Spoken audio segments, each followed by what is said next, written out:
anger, hate, high tensions, and low IQs. That's right, guys. Shockingly, the language employed by the last batch... batch? What's the collective noun for a group of Tory Home Secretaries?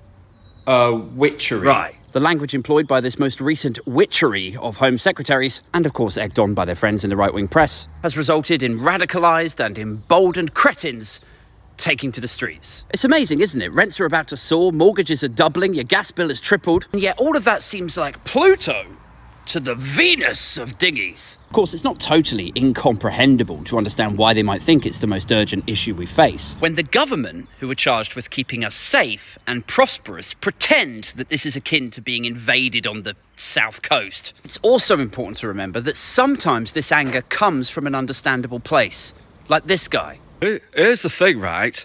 Like, me and my wife are not racist. You know, we love foreigners.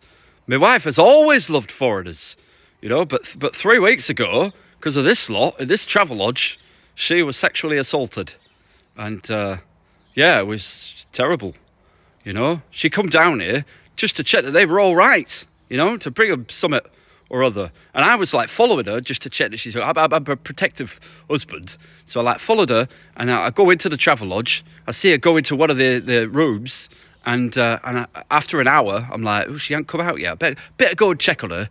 So I open up the door, she's in there, completely naked, you know, a dick in each hand, one up the Gary, one in the face, they're doing a slalom, and here's the really disturbing part. She was smiling, she was like, laughing, enjoying herself, and, I think they radicalised her, I think they manipulated her, gaslit her, because that was the disturbing part. That's not the Britain I love. You see?